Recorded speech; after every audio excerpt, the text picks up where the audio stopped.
Right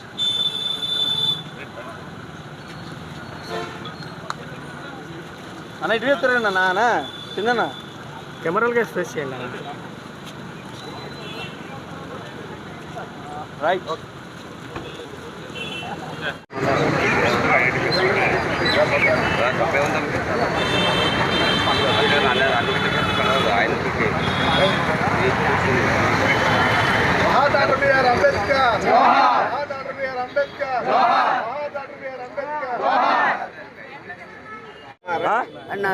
ఒంట్లో బాగాలేదు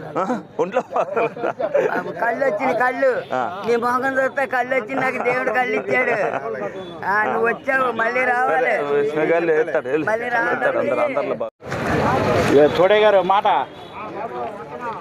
ఒక్కసారి ఒక మాట నిలిపి ఏ సందులో పెట్టారు మేము కారు దిగాను మేము ఈశాన్య నుంచి మొదలెట్టాం కదా మీరు ఎక్కడ కాదు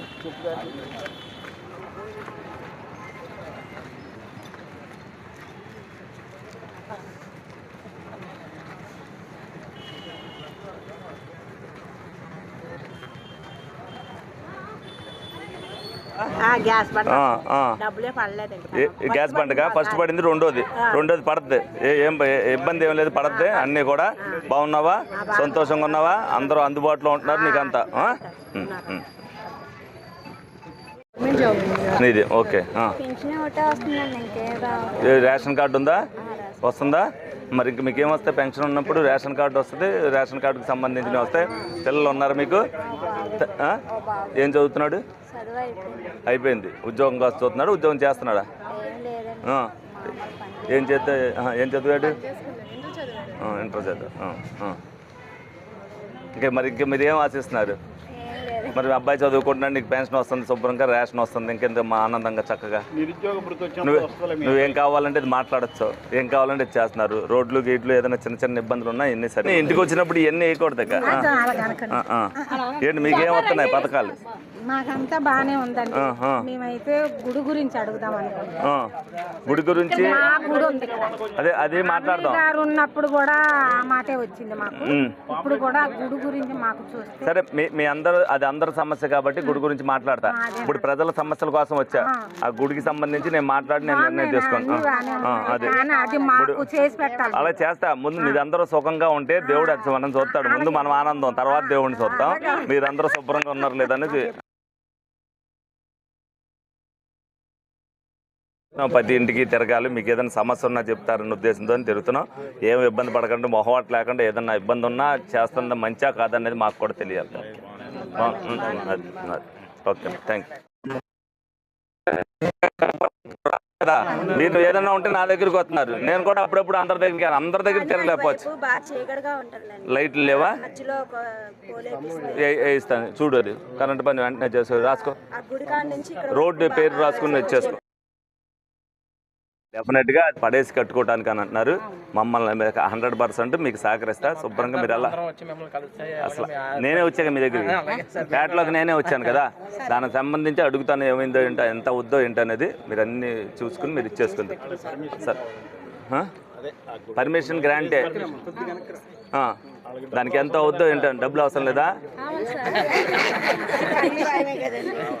సరే నా వంతు నేను చేయిస్తాను నేను చేయించే వాళ్ళతో చేయిస్తాను మీ చేయి కూడా పడకపోతే గంగానమ్మ శాంతించదు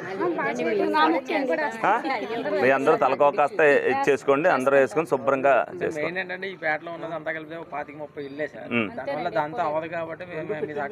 ఓకే అందుకే అలాగే అన్నాక చెప్పానండి కరెంట్ ఆఫీస్కి వెళ్ళాను మున్సిపల్ ఆఫీస్ కూడా వెళ్ళాను కరెంట్ ఆఫీస్ చేసి సీడింగ్ చేయించుకోలేదా చేశారండి కానీ అవ్వట్లేదండి డిలీట్ అవ్వట్లేదని చెప్తున్నారు అప్లోడ్ అవ్వలేదా అది చూడు ఎందుకు అప్లోడ్ అవ్వలేదో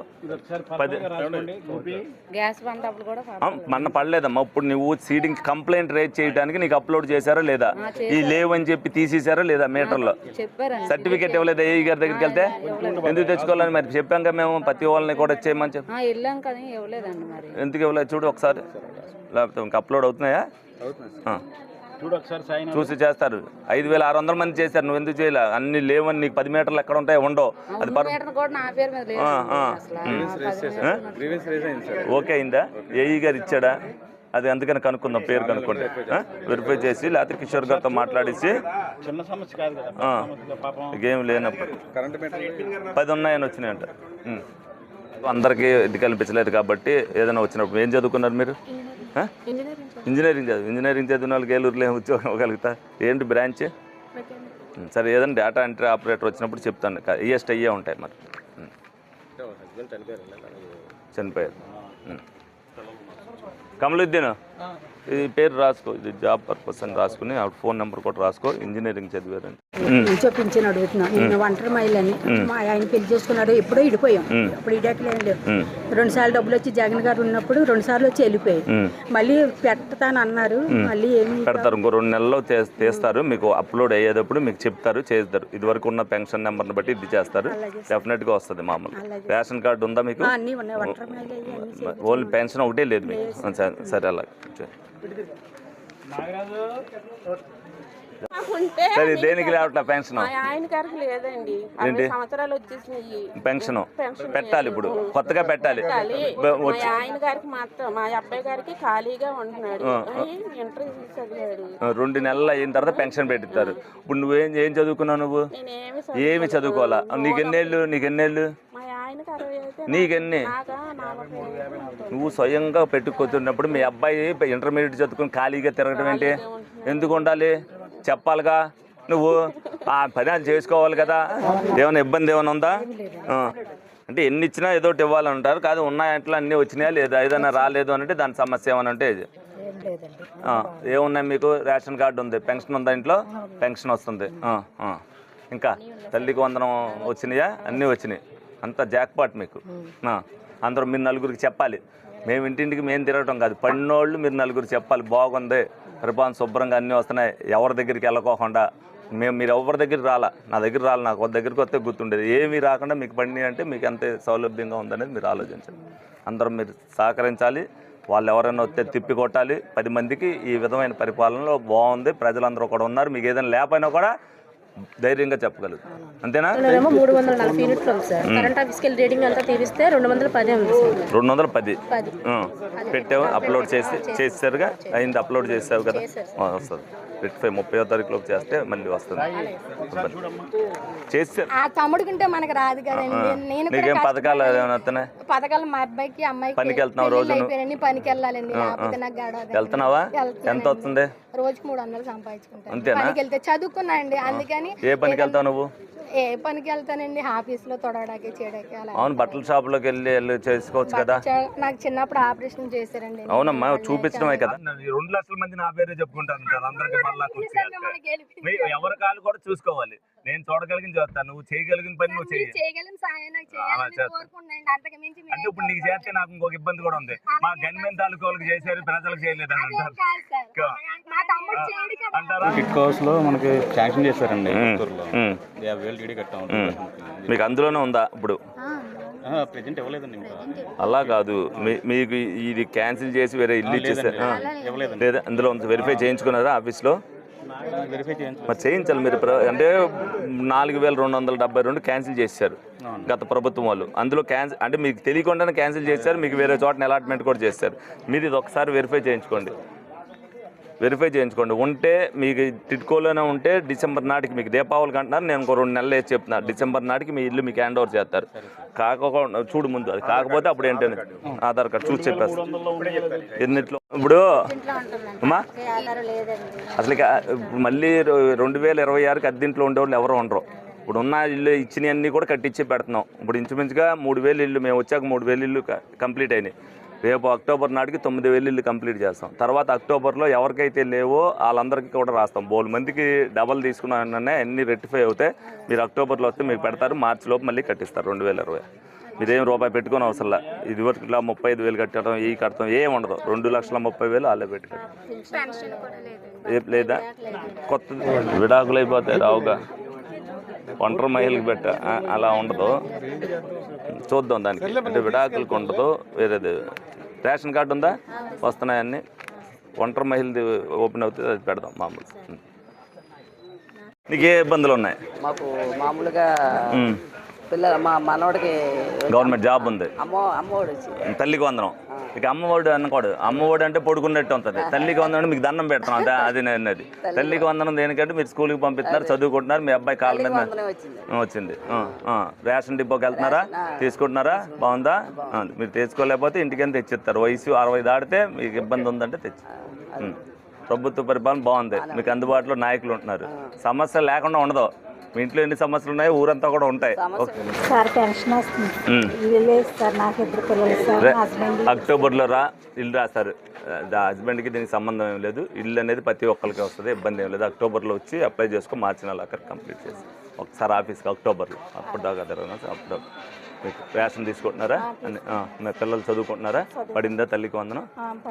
అన్నీ హ్యాపీగా సంతోషంగా ఉన్నాం. ఇల్లు ఒకటి ఓకే కూడా పెట్టారా? వస్తుంది, పెన్షన్ వస్తుంది. రేషన్ కార్డు ఉంది కదా, ఇల్లు ఉందా?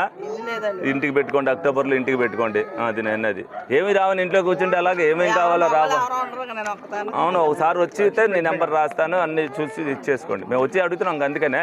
ఏమి లేవంటే ఇవ్వడానికి కుదిరేయి వస్తుంది. కొత్త పెన్షన్లు వచ్చినప్పుడు 100% వస్తుంది. రాశాడు. మరి తొలి అడుగు కార్యక్రమంలో భాగంగా మరి ఇవాళ 3వ డివిజన్ తిరగడం జరుగుతుంది. ప్రతి ఒక్కరి దగ్గర కూడా సమస్యలు ఎక్కడైతే ఎక్కువ ఉంటాయో అక్కడికే వెళ్తున్నాం మేము కూడా. ఎందుకనంటే వాళ్ళు కూడా మాకు చెప్పాలి, మాకు కూడా ఏం చేయాలి అనే ఉద్దేశంతో అలాగే ఈ సందులోకి రావడం జరిగింది. ఈ సందులో మరి ఏదైతే 3వ డివిజన్లో 3 సమస్యలు చెప్పారు, ఆ 3 సమస్యలకు కూడా వెంటనే పరిష్కారం చెప్పాం. 100% ప్రతి ఒక్కరి దగ్గరికి కూడా ప్రజల దగ్గరికి వెళ్తున్నప్పుడు పరిపాలన గురించి చంద్రబాబు నాయుడు గారు, పవన్ కళ్యాణ్ గారు, లోకేష్ గారు ఏ విధంగా అయితే వాళ్ళు ఎలక్షన్ ముందు హామీ ఇచ్చారో అదే విధంగా ప్రజలకు అందుబాటులో ఉండేటట్టుగా నాయకులు చేస్తూ అన్న ఏదైతే సూపర్ 6 పథకాలు అన్నారో ప్రతి ఒక్కటి కూడా ప్రజలకి ఇబ్బంది లేకోకుండా రేషన్ కార్డు నుంచి ప్రతి ఒక్కరికి కూడా తల్లికి వందనం కార్డు నుంచి మరి అక్కడక్కడ 1000 మందిలో ఒక్కొక్కరు ఇల్లు గురించి అడుగుతున్నారు. డెఫినెట్గా ఏలూరు నియోజకవర్గంలో ఇల్లు లేని వాళ్ళు ఎవరు ఉండకోకుండా చూసే బాధ్యత మేము తీసుకుంటాం. ఆల్రెడీ మేము వచ్చిన తర్వాత 3000 ఇల్లు కట్టడం జరిగింది. అక్టోబర్ నాటికి 9000 ఇల్లు ప్లాన్ చేస్తున్నాం. ఏదైనప్పటికీ కూడా 18,000 ఇల్లు అలాట్మెంట్ చేయడానికి ఇంకా అవకాశం ఉంది. ఏలూరు నియోజకవర్గంలో ఇల్లు లేని నిరుపేదలు ఎవరు ఉండరో, బిలో పవర్టీ వాళ్ళకి ఏదైతే చేయాలో చంద్రబాబు నాయుడు గారు ఏదైతే అనుకుంటున్నారో అది ప్రజల్లోకి విస్తృతంగా తీసుకెళ్తున్నాం. P4 విధానాన్ని డెఫినెట్గా వాళ్ళు కూడా ఒక్కరు కూడా సంతృప్తికరంగా ఉందన్నప్పుడు అందరూ కూడా నిర్భయంగా వాళ్ళందరూ కూడా వాళ్ళ ఆలోచనలు పంచుకుంటున్నారు, వాళ్ళ ఆలోచనలు చెప్తున్నారు. పరిపాలన అనేది బాగుందనేది వాళ్ళు కూడా చెప్తున్నారు. ఇది 1 సంవత్సరంతో అయ్యేది కాదు, నిరంతర ప్రక్రియ. డెఫినెట్గా ప్రతి కార్యక్రమం కూడా 3 నెలలకు ఒకసారి 6 నెలలకు ఒకసారి రివ్యూలు తీసుకుని ఉంటాం. మేము అందుబాటులోనే ఉంటాం కాదు, ప్రజల దగ్గరికి కూడా మేము కూడా స్వయంగా వెళ్ళినప్పుడు అన్నీ తెలుస్తాయనే ఉద్దేశంతో మరి అందరం కూడా తెలుగుదేశం పార్టీ నాయకులు అందరం కూడా ప్రతి డివిజన్ కూడా తిరుగుతున్నారు. ఎక్కడికక్కడ డివిజన్లో ఏ సమస్య ఉన్నా సరే ఆ సమస్యని రెక్టిఫై చేయడానికి ప్రతి ఒక్కరు కూడా చేస్తారు. అర్హత ఉన్న ప్రతి ఒక్కరికి కూడా ఎవరికి కూడా అన్యాయం జరగకుండా చూసే బాధ్యతను మేము తీసుకుంటామని సందర్భంగా తెలియదు.